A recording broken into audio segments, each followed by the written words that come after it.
So this presentation is going to align economic concepts with children's literature to help aid teachers, particularly middle school teachers and elementary teachers, on to participate in the Color of the Contest competition.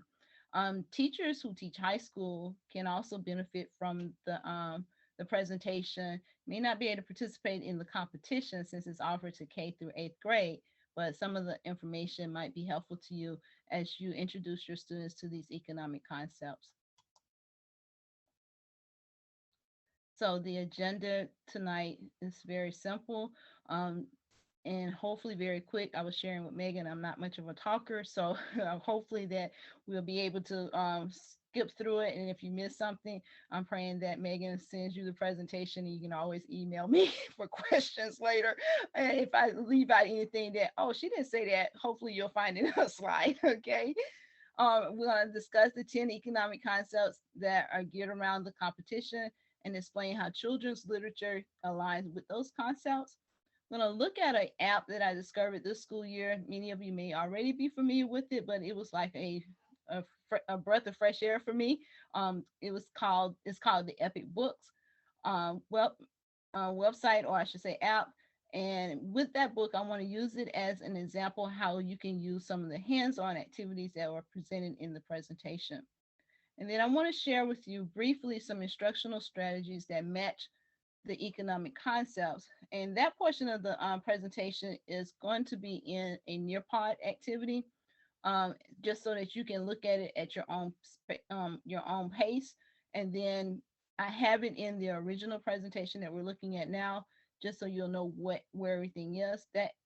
Nearpod that Nearpod activity will expire in about 30 days, but you have time to look at it and just to get some ideas on how you can use this information in your class. And finally, we'll conclude with information about the Color of the Contest requirements and what your students will need to do to qualify for this competition. Okay. So in order to better understand how you can use the information and stay um, in compliance with our state standards, I have pulled from the state standards the standards and indicators that most closely align with this competition and this activity. And so I have the elementary school standards and indicators indicated here, the middle school and the high school for those of you who teach high school. And these standards, there are others that I'm sure you could associate with this activity. These come very close to the reading and the economic concepts that will be covered in the presentation. So I'll give you a few minutes to kind of look at them. I'm sure you know these by heart. So if you will take a moment just to see how this is going to flow for the remaining of the presentation.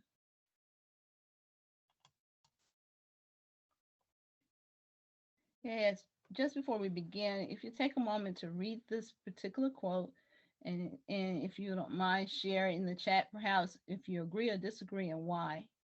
Reading is a gateway to the development of academic skills across all disciplines. It's a key that opens all the doors. If a kid can't read effectively by third grade, they're unlikely to be able to assess content in their other courses. And I found this quote in an article that I read during the pandemic, wherein the authors of the research were very concerned about how much our students are lagging behind in reading skills prior to the pandemic, and much more so now that we have been out of school almost 2 years without that structure to help them build those reading skills. So with this presentation, I'm hoping that you'll be able to incorporate literature in your class as well as the economic concepts and get your students excited about reading again, as well as participating in this competition that's been offered by the South Carolina Economic Council.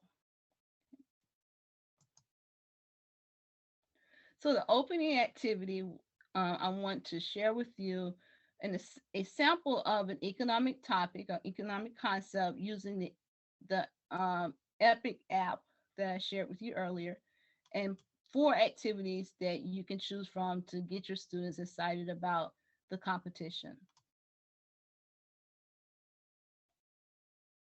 So in the presentation, I have selected a book called Epic Books. And this book is entitled Lily Learns About Wants and Needs. And this app, and I'm not sure, Megan, if I can get out of this presentation and back into it to show it to you. But the app is in the app application, or the link to the app is in the presentation at the end, and you'll be able to go back and look at it. But I want to click on this video very quickly and just kind of give you an idea of how this book is set up. The book is teaching this young lady about wants and needs. And this young lady wants everything. She wants a bike. She needs a coat. She wants ice cream. But the father is trying to teach her that there are some differences between what you need and what you want. And you have to make some hard choices, which brings in the concept of opportunity cost. You either have this or you have that. So I'm gonna see if the video will play.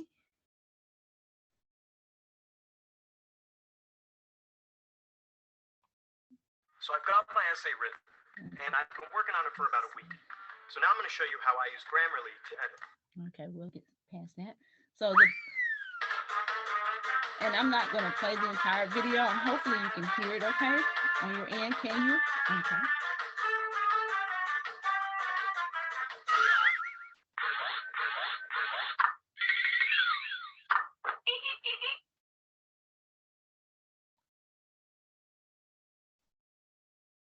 Chapter 1, Want or Need. Hey, Dad, you want me to watch less TV and play outside more? So I really need this new bike, I said. You might want a new bike, Lily, Dad said, but that's not the same as needing one. A need is something we have to have. Dad thought a moment. We all need to exercise, but you can ride your old bike or do other active things. So can I buy a skateboard or roller skates? I asked. Dad smiled. Good try, but today let's only spend money on things we need. What is something you want but don't need? Chapter 2, Buying Only What We Need. I need a new raincoat, I said. My old one is too small. I like that one. So in this get back to the presentation. So in this video, this young lady goes through a series of things that she wants or needs. And so if you were to teach this particular concept using this particular book, here's some ideas of how you could present it to your students. So I have chosen 4 activities, and take a look at the activities that we have here that you can use to help your students better understand this concept and the story. Poetry writing is one.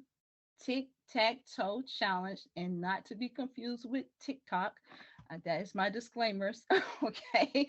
Opportunity cost, and quotes and imagery.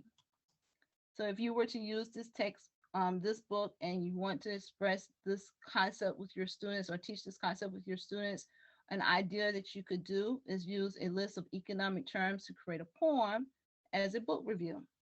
And in the poem, though, the catch is that every word that your student use must have a long E sound.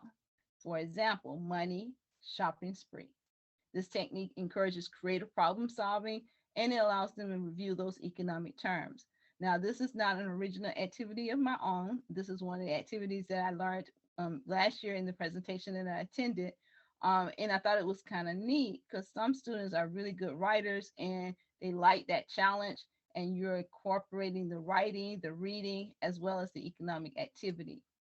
In your presentation, at the end of the presentation, we will share this with you, but here's some examples of those key terms that you can use to help your students kind of brainstorm how they can write their poetry about that particular book using economic concepts.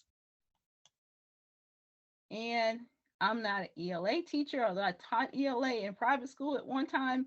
My ELA teachers may have some more great ideas on how to write poetry, but I provided you with a list of the types of poetry your students can participate in or try to tackle. Lyric poems, poems that have a little bit of rhyme in it, narrative poems, the haiku, acrostic poems. These are different types of poems that they can take, implement that story, implement those terms, those economic terms, and show you their understanding of that particular book. Another activity you can use for that book or any book that you choose that's in the list that I will share with you is tic-tac-toe challenge. And again, not to be confused with TikTok. This activity allows your students to be give them options. So just like the tic-tac-toe board, students must select activities that go across, down, vertical, horizontal, diagonal, and in each of the tic-tac-toe spaces or graphic organizers, students can choose what they want to share with you that they remember. Now, the next slide, I'm attempting to show you what it looks like, but it's quite blurry and it doesn't convert very well over to Google Meet, or hopefully it will show up in Google Zoom. I mean in Zoom, but I want to give you an idea of what that worksheet looks like and explain how you will work, how you will use it. And I have a copy of it, and I'm not sure if you can see it that closely on here or not. But if you follow along with me, there are a series of questions that are going across and down, diagonal. And for example, in this first space at the top here, trying to right here, where was the author born? Research this place and list 5 interesting facts. Students who feel more comfortable answering that question could start right here and perhaps answer your questions going across, or if they feel more comfortable answering the questions going down, they can. If they would like to go diagonal, depending on what the questions are, this gives students some options, some choices, and still allow you to assess what they have learned about the concept as well as about the story. This particular activity takes a little bit more time to kind of plan and make sure that the questions are something that the students will be engaged in. This next activity, using that textbook and concept, opportunity cost. In this particular one, students are given a handout, and this activity I did create based on the book that I have shared with you. It has pictures of the bike and pictures of the raincoat. And in order to illustrate opportunity cost, students must decide which picture they want to illustrate for you.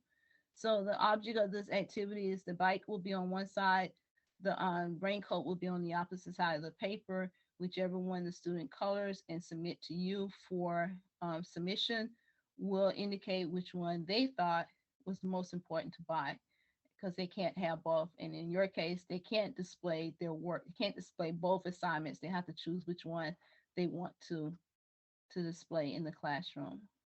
So that one is pretty easy to do quickly. It allows you to review that book as well as economic concepts.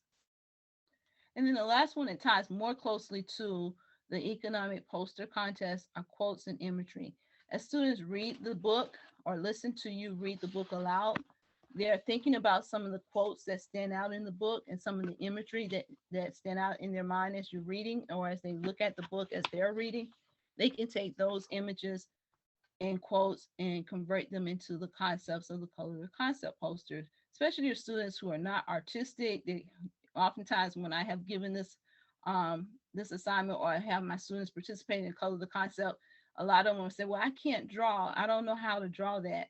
If you give them opportunity to look at a book with the concept in it, give them to think about the imagery of that story, some quotes, and give them some ideas on how they can get started and create their own image of that concept. It is essential to provide students with literature that is relevant to their lives and interests in order to increase their achievement and motivation to read. And with that quote, I have gone through the research on literature and economics, and I have pulled out 10 books that match all 10 of the economic concepts that are covered in this contest that you're going to have your students participate in. So here are the color the concept terms. It's a tongue twister. And these are the topics or concepts that students will attempt to illustrate for the competition. And in order to help them understand these terms, using the literature um, that has been selected, I would like to share with you 10 books that match those concepts. Now, this is a portion of the assignment or the agenda tonight that I was telling you about that could be very long, and I don't want to keep you. So it is in a Nearpod app so that you can kind of go through it kind of quickly. But the object behind this particular activity is to see what other instructional strategies you can use. I found a research paper in completing this presentation that's about 162 pages long, and it is filled with instructional strategies using these books that you see here. It has vocabulary and definitions. It breaks it down to all 10 of those economic concepts.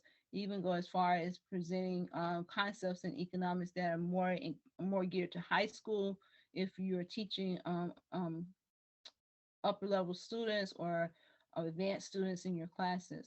So in that presentation or near part, hopefully it will go ahead. Okay. In that near part activity, it asks you to take a moment to preview some of the children literature that has been selected and perhaps select one book in that presentation of 10 that you think you might consider using.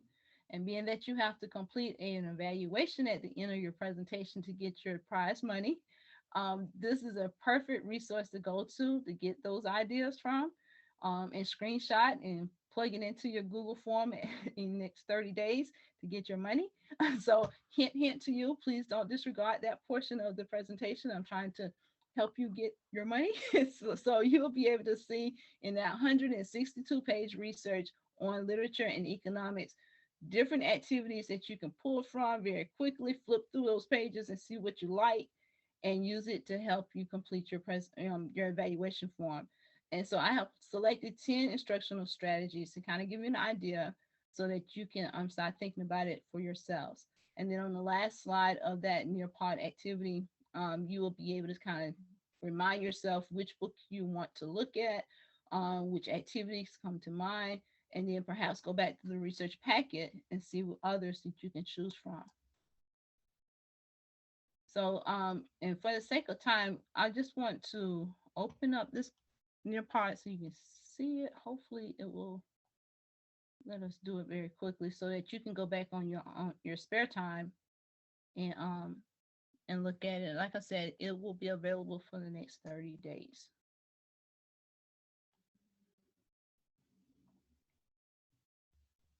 Okay. And give it a minute to do its thing here.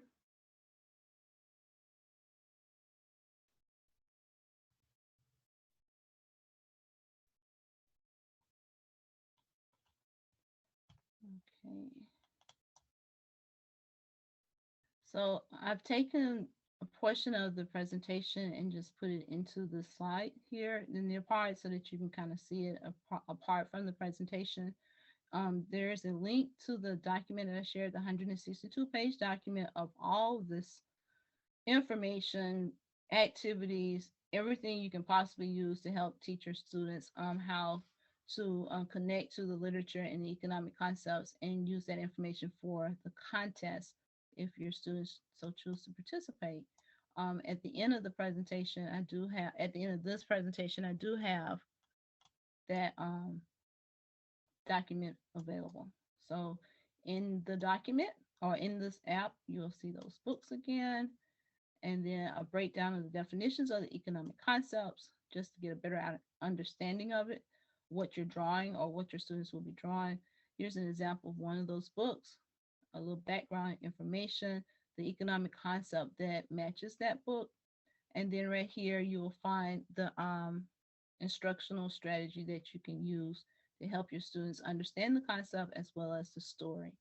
And so in this packet, this is just one example of an instructional strategy, but there are 2 to 3 pages per book that you can choose from. Just to help you better find what you're looking for, I have provided you with the page numbers at the bottom of the slide so you'll know exactly where to go to find this particular activity or others in that research packet.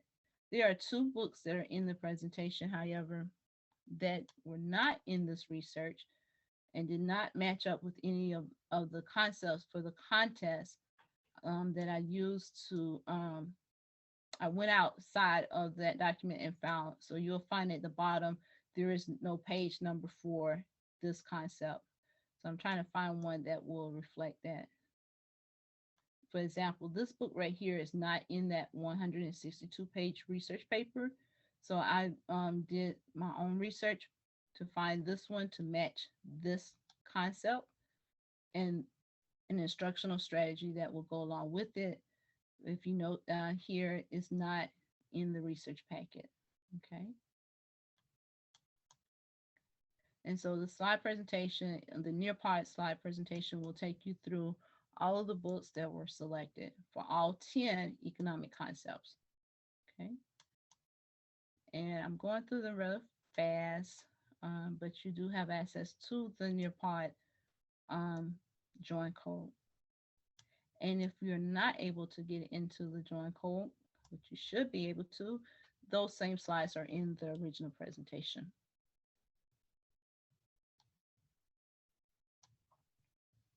Okay. And so like, if you have trouble with the Nearpod, you can go through here. So I'm moving rather fast so we can get to our main objective of the presentation tonight. There are 10 books, 10 children literature books here, 10 strategies, and a wealth of other strategies that you can use in the research paper. This research paper was written, I think, in 1992, and it was to encourage financial literacy in the state of Illinois, I believe it is. And I thought it was interesting that the concept that I was thinking about aligned with what they did in their research a few years back. Okay. So, color the contest, explain. Oh, went too fast. Let me see if I can go back.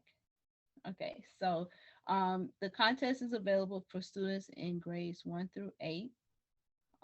The students have an opportunity to showcase what they have learned in terms of economic concepts. The goal is to take a concept and illustrate it in such a way that it is selected for the following year's calendar. And here are the rules, or I guess should say requirements to be very successful in being selected. In order for the judges to consider your drawing, the drawing must be on an original hand-drawn horizontal 8.5 by 11 sheet of white paper. It has to be in color to make it attractive, not in black and white, to assure that it's clear and can be visible. All letters must be in black, and all artwork needs to be traced in black so that when it goes through the press, it can pick up and the picture can stand out. It must illustrate one of the 10 concepts that are presented in the competition. To assure that your picture is not cut off on the edges, you want to encourage your students to bring it in around the edges a ½ inch so that it will be in the center. Make sure that it's spelled correctly. That could be a downfall. Because of the pandemic, the last 2 years, South Carolina Economic Council has accepted drawings that are sent electronically. And there is a link that will help you. You can scan your pictures and send it in. However, if your student's work is chosen, please be sure that they don't discard the picture. Make sure they keep it somewhere secure just in case they are selected as a winner. They kind of want the original picture to be presented just so that it will scan clear and be a little bit more authentic, I guess is the word, Megan. And so some students will, hey, I've done this, you've already scanned it, trashed on file 13, I don't need it anymore. You want to make sure that you save all of them just in case you're that lucky winner of 16.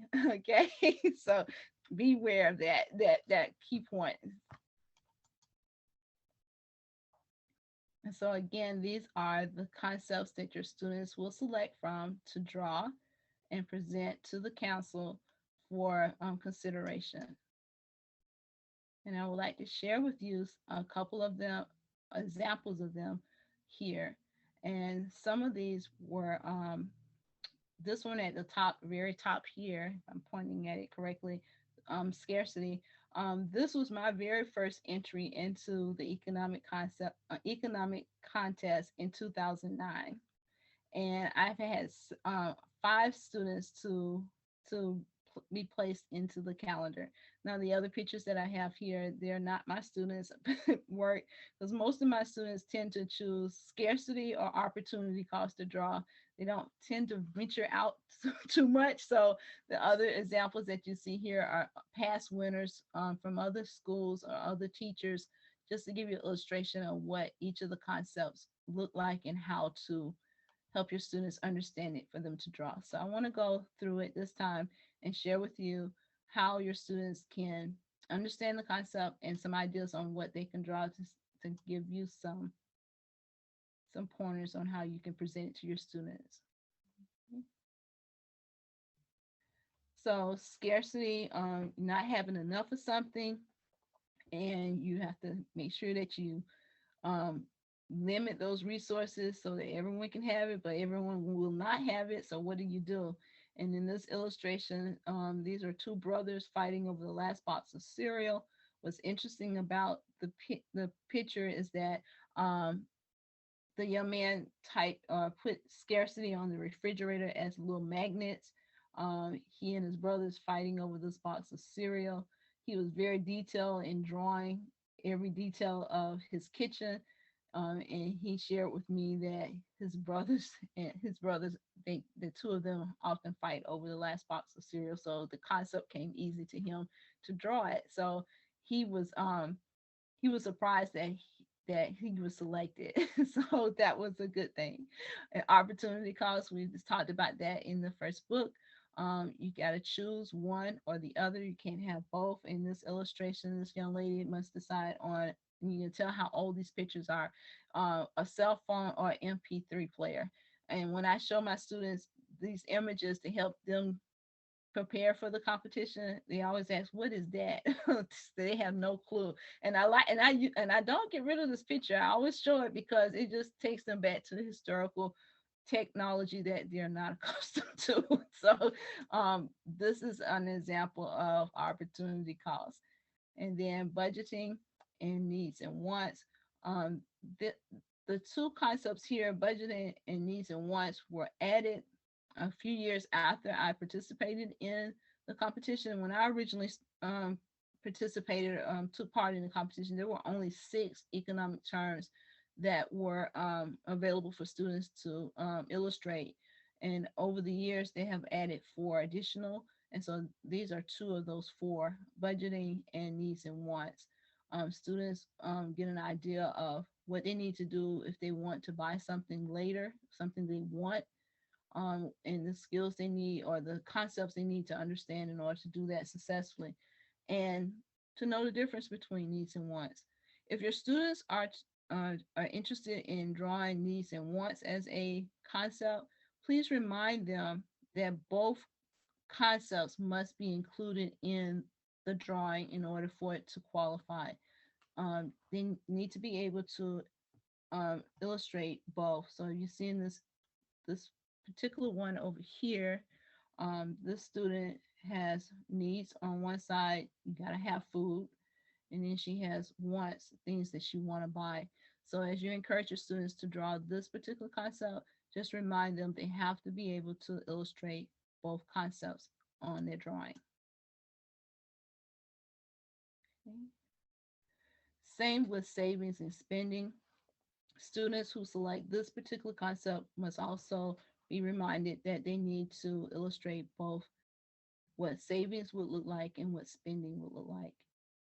And then investing, growing your money. Megan helped me this year listen to a presentation she did last year on the stock market. I've been working with South Carolina Economic Education Council for almost, I want to say, about 14 years now, and I never had the nerve to do the stock market. I did the competition, the color the concept competition, but I never did the stock market. I just thought it was just over my head. I attended a presentation that Megan gave about a year ago. And so this year is my first year in 14 years teaching my students to to do the investing part and not just the drawing. And they have enjoyed doing it. And it wasn't as scary as I thought, Megan. So we have participated in that as a result. So this particular drawing, investing, students could draw a picture of the New York Stock Exchange and how people um, invest their money and illustrate their understanding of what investment means in stocks, mutual funds, and bonds and savings accounts. So your students who are interested in that concept can have a variety of ways of approaching that illustration. And producer and consumer, again, are two concepts that students must illustrate both. Students must be able to illustrate their understanding that there are groups of people who produce things and there are a group of people who consume and buy those things. And individuals and companies participate in that process. And if your students are interested in producers and consumers as an illustration, again, they need to remember that both concepts must be illustrated in their work.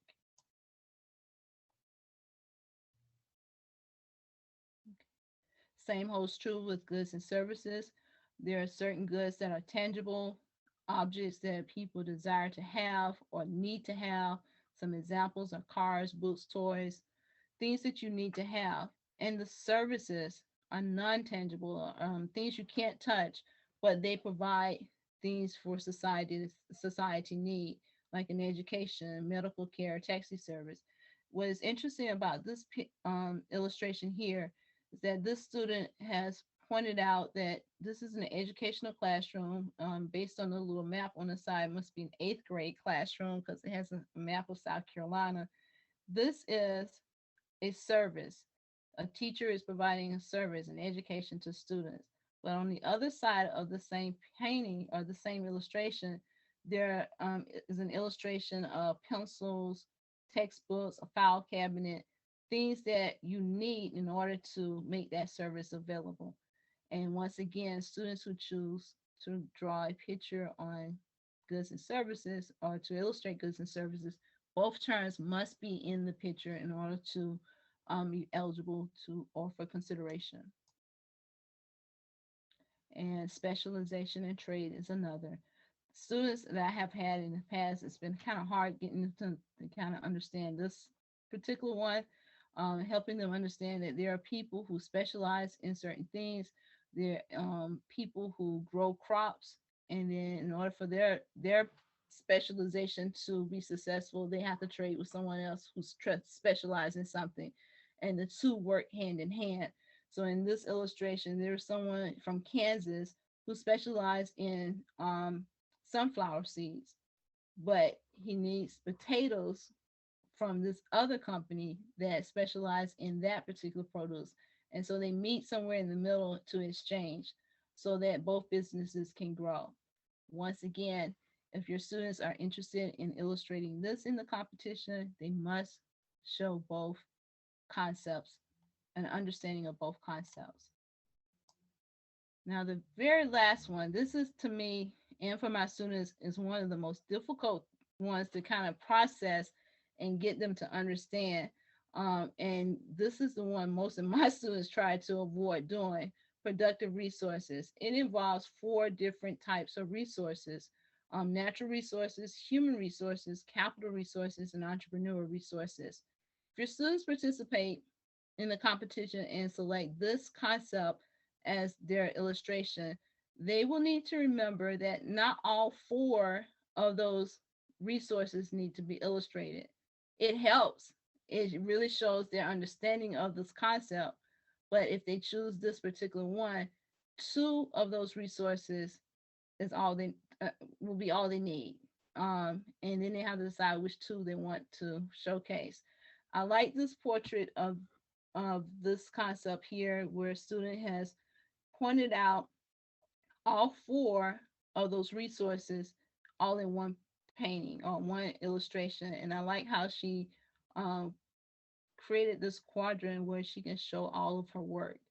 And so this one tends to be a little bit more challenging. Most of the 8th grade students who have a better understanding of these concepts will will gravitate to this particular one.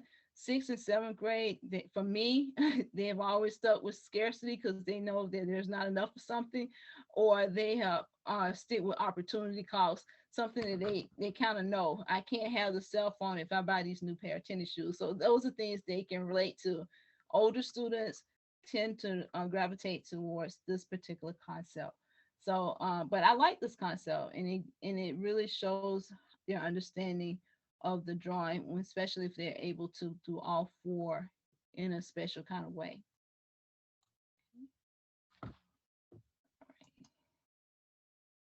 So, Megan shared with you earlier that when your students have won one of the spotlights, there are 16 spotlights available, and the 16 students who win, the teacher and the student get $25. Now, when I first started out doing this, the teachers didn't get any money at all. So the first year when they gave out a check for winning, I was like, I get I get a check. No, yes. Can we draw some more?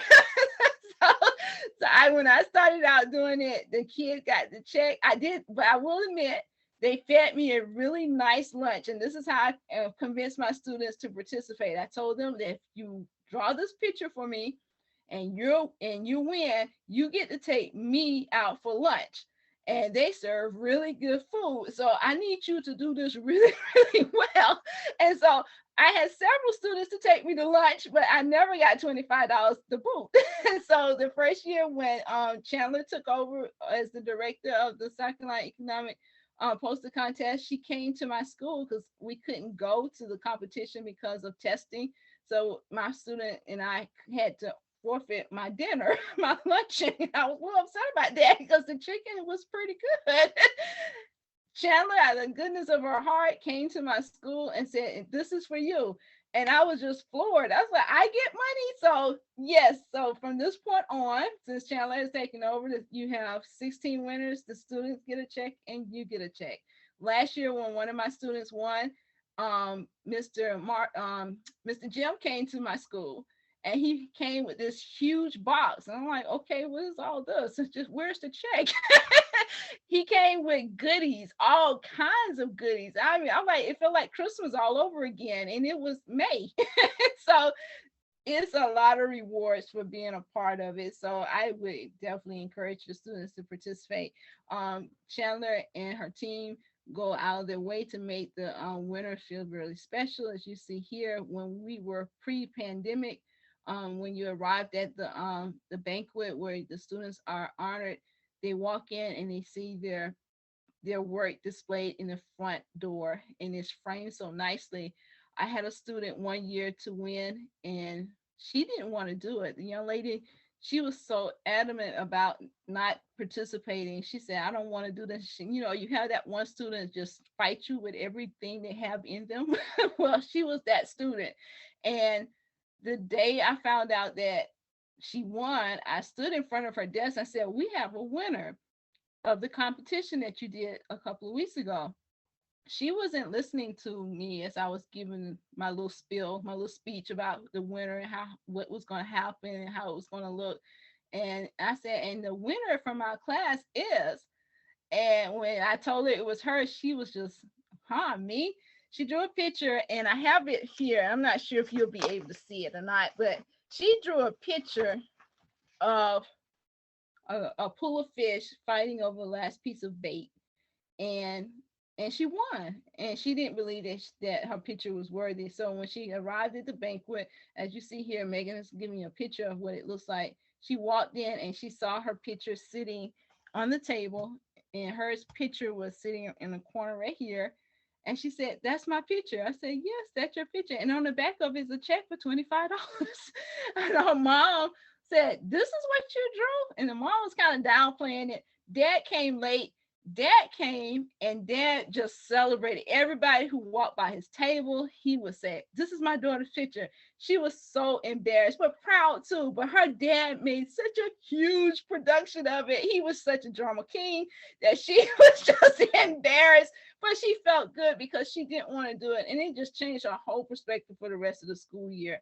That's just one of my reward stories that I have used to keep me motivated in doing this.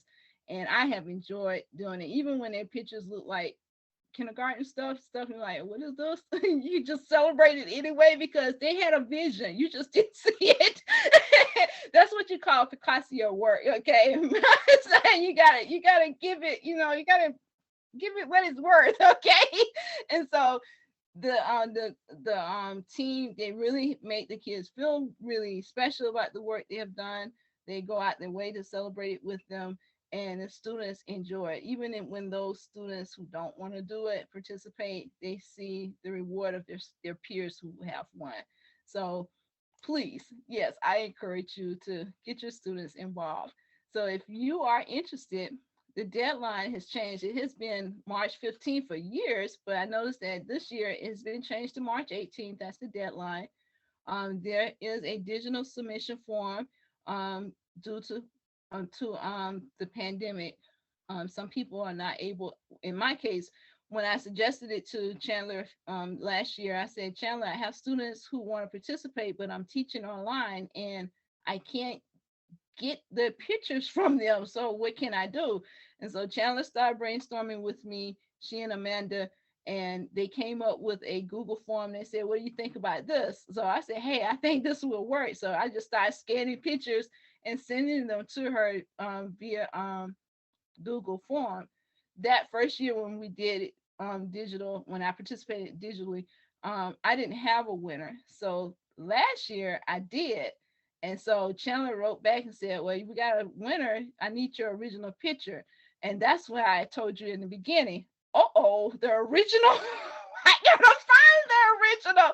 And I was so grateful that the student did not throw it away. She just happened to have it stuck in a folder. I said, please send that to me now. And we had to hurry up and get it to Chandler. So make sure that if you are going to send your work digitally due to online or remote teaching and learning, make sure that you tell your students to put the picture in a safe place. So if it is selected, you can retrieve it quickly and get it to Chandler for publication in the calendar. That's just my word of wisdom there concerning that. Okay. Okay. So we're about done. If you could think of 20 words or less, how you can use this idea and how you think you might use it to encourage your students to participate. Think about that statement after you listening to the presentation. What are 20 words to summarize the main ideas that you've learned? You can post it in the chat as Megan begins to help us wrap up. I hope that was in time, Megan. How much time I have? Oh yeah, you're good. You'll go ahead. You're still sharing your screen. If you'll go ahead and click to the next slide, and I'll explain the incentives. If anyone is interested in becoming a South Carolina financial literacy master teacher, cohort 4 applications are posted on our website, or you can go to futurescholar.com/SCFLMT. Basically, it's a 3-year program. You get tons of incentives for attending things like this. And then also for presenting to your peers or presenting a huge webinar like Dr. Hart has. But if you want to find out more information, definitely look into that. You do have to pass the WISE test, which is just a financial literacy test, but that's probably the most tricky thing to it. Otherwise, it's just kind of a standard application. All right, go click to the next slide. All right, so we have 2 incentives to talk about since you joined us tonight on your Thursday night. So the first one for coming tonight, and since Harmonica is a master teacher, if you teach a financial literacy lesson to your students and take a picture or have some student proof, we will send you $100 after you submit your participation form. So you could do any financial literacy lesson, but it would be awesome if you taught something that Dr. Hart showed you tonight, or did the coloring the concepts activity in your classroom. So I'll send the teacher participation form link tomorrow in our follow-up email from tonight's webinar. But again, you get $100 sent to you in a check just for teaching a financial literacy lesson in your classroom. So super easy. Make sure you write that down somewhere, follow up with that tomorrow. Be thinking about that. The economic competition, the color the contest competition is coming up in about a month. So this will be a perfect time to kind of look through this presentation and start thinking about how you can introduce it to your students as a little side activity at the end of the class period activity. Get them to start drawing it now. Let them have several pieces of paper to start over. And by the time they get it just right, the competition will be around the corner. Oh yeah, and I know there are elementary through high school teachers on tonight, and I just wanted to add, if you're an upper level teacher, all students, no matter how old they are, love being read to. And so I think any of these books are great ways to teach these concepts, even if you think they're a little too childish for high school. You'd probably be surprised that students, they love being read to secretly, even if they don't admit to it. So and I add to that too, Megan, that your high school students that are struggling readers, they can appreciate some of the text and help them understand the economic concepts that you might be teaching in class at a level that will kind of bring the pieces together for them. that is so true. All right, and I think there's one more incentive slide. I got a slow delay in changing it. It's not moving as fast. All right, and then one other incentive, if you attend 5 or more events this spring with us, either in-person workshops or webinars, then we'll send you another $100. So this counts as one. You may have already joined us earlier this spring in January. So you can kind of keep track of how many, but if you attend 5 throughout the spring, then you can get $100. So I put the Google form link in the chat, and I'll also send that tomorrow in our follow-up email, but that just helps us keep track to make sure that you've attended 5. So that kind of counts as your attendance or your participation, if you will.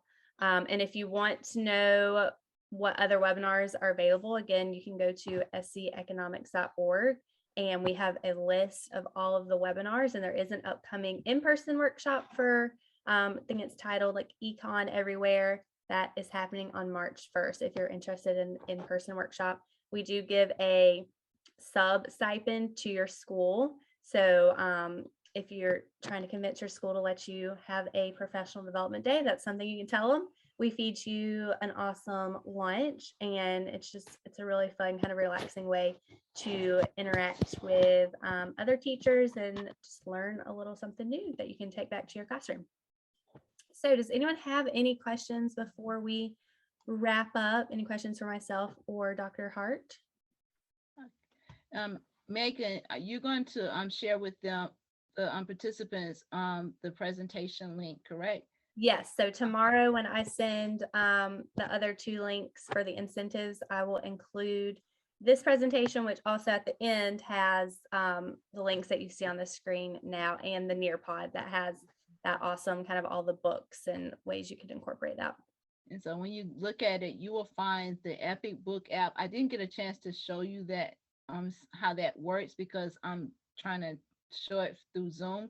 But those of you who have used it, you will agree with me that it is a really good app to help students, again, who are struggling readers. I teach in an alternative school, so a lot of my students are on 2nd and 3rd grade level reading, but they're in 8th and 9th grade. So Epic Books is an app that allows you to assign books to your students. That either you can assign or they can choose. The books allow them to take a little 5-question quiz at the end. It's very colorful, it's very inviting. The pages turn for them in some cases. In some books, it will read to them the story, and it allows them to keep track of the number of minutes and hours they are spending reading. So if you get a chance, please create a free membership to that particular app. And there are several books you can choose from to kind of reinforce what you're teaching. And then I also have shared right here that link to that research paper that with several different resources that you can use to pick out ideas to help you with your classes or to even complete your evaluation forms. And those worksheets that I shared with you also will be on that last slide. Oh, I'm sorry. It went somebody else here. Okay. And I think that's it, Megan. All righty. Thank you so much. That was a great presentation. I loved all about the books, especially the literacy. Okay. So It's if good. you don't have It's any some crazy stuff now. I can't get it to come it back. might be clicking on there it is. Might be clicking on I the think links it's that are I on think the there. day has ended. If you don't have any questions, then you are free to head on out. And again, tomorrow, be on the lookout for that follow-up email that will have all of the participation and incentive links, as well as this presentation in the Nearpod. So I hope to see y'all in person or around on another webinar. I hope y'all have a great night and an awesome Friday and a happy weekend. Bye, guys. Thank you.